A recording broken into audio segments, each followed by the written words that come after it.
우리나라의 정치가 문제라는 데는 이의가 없겠죠? 그렇죠.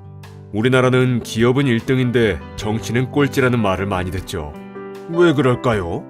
문제는 선거에 있죠. 선거 방법에 문제가 있습니까? 왜 그렇습니까?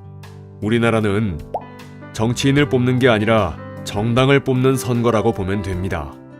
특출한 몇몇 사람을 제외하면 그렇다고 봐야죠. 특출한 몇몇 사람도 그 당이 있기 때문에 당선되는 것이죠. 반대 당으로 옮기면 당선 장담 못하죠. 정당을 뽑는 정치는 안 됩니까? 그렇죠. 패거리 정치죠. 공천권을 행사하여 같은 편을 소위 계파로 만들어 그 힘으로 하는 정치죠. 국민은 그 정치인에 대한 어떤 고민도 하지 않고 그 당을 보고 찍어버리죠. 그게 문제가 됩니까? 가령 나는 진보 성향인데 진보 성향의 사람이면 누구든 관계없지 않습니까? 그렇지 않습니다. 진보 정당에 있는 사람도 반드시 진보 성향이 아닌 사람이 많고 보수 성향인 사람도 있습니다. 경상도 국민과 정치인은 전부 보수이며 전라도 국민과 정치인은 전부 진보입니까? 상당히 맹목적이죠. 그리고 상황의 유불리에 따라 왔다 갔다 하는 철새도 많습니다. 옛날에는 보수 또는 진보 쪽에 줄 섰다가 선거 직전에 줄을 바꾸는 경우도 많았죠. 사람이 살아가다가 이념을 바꿀 수도 있지 않습니까? 있죠. 그런데 그러한 것들을 국민은 모르고 당만 보고 찍어버리는 것이죠. 국민이나 당이나 꼭 진보다 보수다 경계선이 분명하지 않을 수도 있잖아요? 맞습니다. 그것이 문제죠.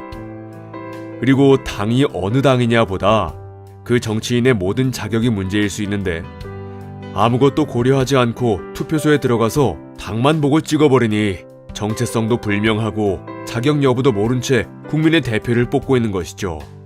그러면 어떻게 해야 할까요? 정치인을 알고 뽑아야죠. 어떤 방법이 있습니까? 정치인의 신상 명세서를 만들어 국민이 쉽게 볼 수 있도록 하는 것이죠. 그 정치인의 출신, 성장 과정, 교육, 직장 및 사업 경험, 범법 행위의 유무, 재산의 형성 과정, 가족 관계, 이념, 사상, 국가관, 사회 현상에 대한 판단, 역사에 대한 판단, 국가의 미래에 대한 비전을 망라하는 설문지를 만들어 소신을 표시케 하여 선관위에 저장케 하고 일반 국민이 쉽게 열람할 수 있는 앱을 만들어 국민한테 공개하는 것이죠. 그러면 선거 구민이 그 구에 출마한 정치인의 정확한 실체를 알고 투표를 할 수 있는 것이죠.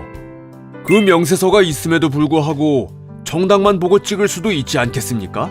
그럴 수도 있죠. 그건 우리나라의 운명이죠. 우리 국민이 나라를 생각하는 수준이 그것밖에 안 되는 것이니 어쩔 수가 없겠죠. 그러나 반복되면 언젠가는 바른 쪽으로 돌아올 겁니다. 명세서의 내용은 어떤 것인가요? 한번 만들어 보겠습니다.